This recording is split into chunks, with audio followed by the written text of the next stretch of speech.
کر دیا ہے۔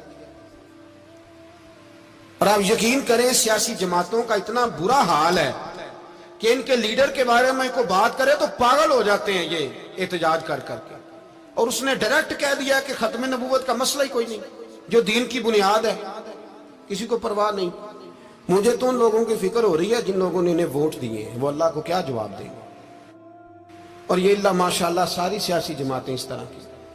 اور میرا وزیر قانون صاحب کو بھی مشورہ ہے کہ زندگی بڑی تھوڑی ہے، بڑی تھوڑی۔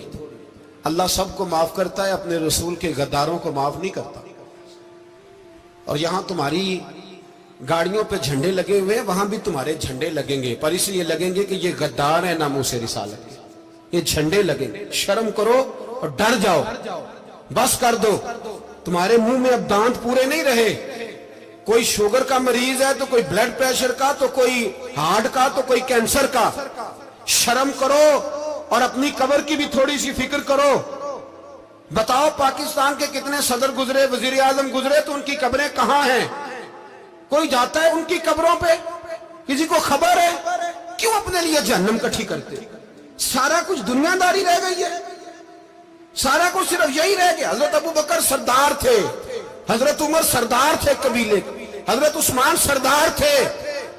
انہوں نے سرداریوں کو ٹھوکر مار کے رسول اللہ کے قدموں میں بیٹھنا پسند کی، سرداریاں چھوڑ کے غلام بن گئے۔ تم سرداریاں بچانے کے لیے رسول اللہ کی غداری کرتے ہو، شرم نہیں آتی؟ اور قوم شکوہ ہے مجھے ان لوگوں سے جو مولوی تو کہہ دیتے ہیں تو سیاست نکار، اور کسی سیاستدان کو منع نہیں کرتے کہ جب تجھے سورت فاتحہ بھی نہیں آتی تو تجھے کس نے اجازت دی ہے اتنی بڑی بات؟ اور میں نے پچھلے سے پچھلے جمعے بھی کہا تھا، پھر کہتا ہوں اور آن دی ریکارڈ کہتا ہوں، مرزائی کل بھی کافر تھے، آج بھی کافر، اور قیامت تک۔ اور جو ان کے کفر میں شک کرے وہ بھی، اور پکا بے ایمان ہے، کافر ہے۔ وہ وزیر قانون ہو یا صوبائی ہو یا وفاقی ہو، من شک فی کفر ہی فقط کفر۔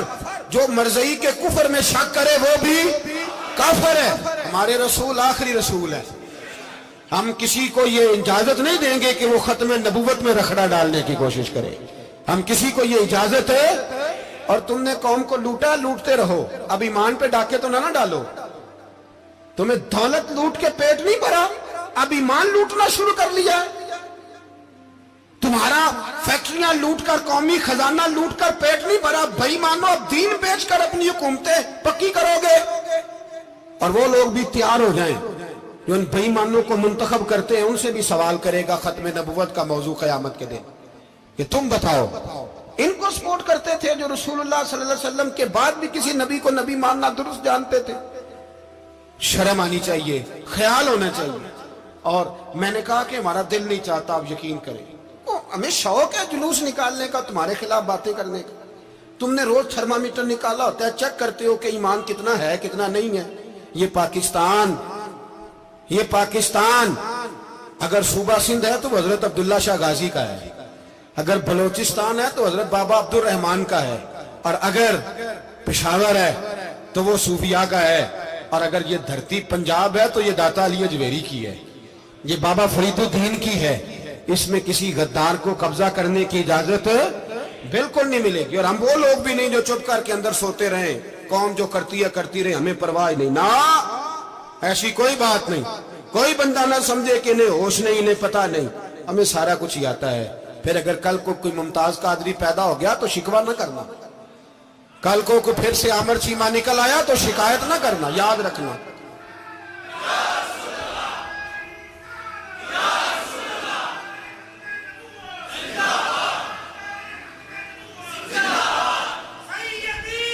تو میرے بھائی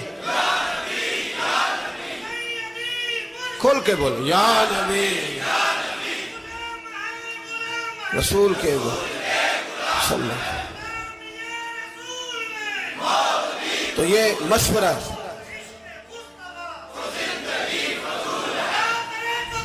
جزاک اللہ۔ تو یہ تمہیں مشورہ ہے۔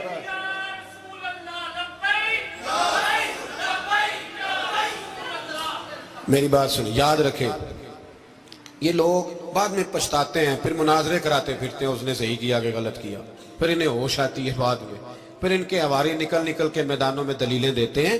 اس لیے ہمارا مشورہ ہے انہیں کہ یہ اپنی حد میں رہیں، اور جو کام تمہارے ذمہ، میں نے کہا نا تم نے بڑا لوٹا، یہ قوم روز تمہیں موقع دیتی ہے لوٹنے کا، یہ موقع دیتی ہے، تو تم نے دولت لوٹ کے پیٹ نہیں بھرے، اب ایمان لوٹنے کے چکر میں آ گئے ہو۔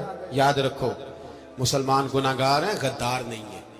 تمہیں دولت لوٹنے کا تو شاید موقع مل گیا ہے، پر ایمان لوٹنے کا موقع نہیں ملے گا، تو اس لیے اس کو لگام دو۔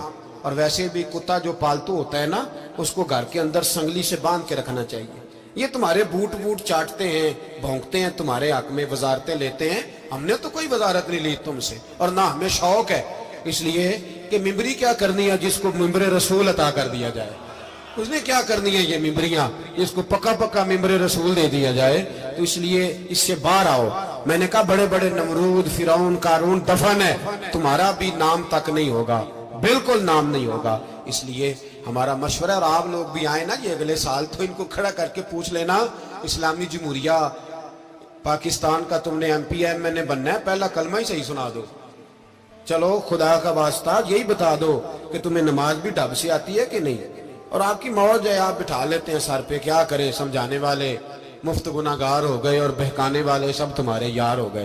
اس لیے یہ چھیڑتے ہیں جان بوجھ کے، اور پھر جب کوئی ممتاز قادری علیہ رحمہ پیدا ہوتے ہیں پھر انہیں دشواری ہوتی ہے، پھر ان کا جینا مشکل ہو جاتا ہے، یہ موقع دیتے ہیں، پتہ نہیں کس کے ایجنڈے پہ عمل کر رہے ہیں۔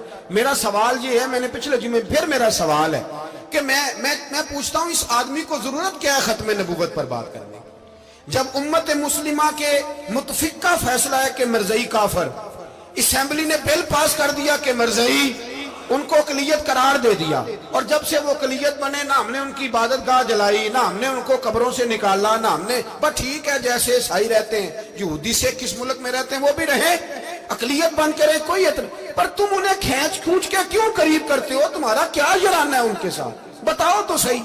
ان لوگوں سے ان کو چاہیے اپنے منہ میں لگام ڈالیں، اور اگر نہیں ڈالیں گے پھر انشاءاللہ ڈالی جائے گی، اور بڑی تگڑی ڈلے گی، اور پھر ایسی ڈلے گی۔ سلمان تاثیر جب مرا تھا نا تو 5-5 لاکھ روپیہ مولویوں کو آفر کی جنازہ پڑھاؤ، 5-5 لاکھ روپیہ چھوٹے چھوٹے مولویوں کو۔ اور داتا صاحب کی مسجد کے خطیب بھی صوبائی جو تھے وہ خطیب تھے، ملازم تھے، انہوں نے کہا کہ ایمان نہیں بھیجنا، نکالنا نوکری سے تو نکال دو۔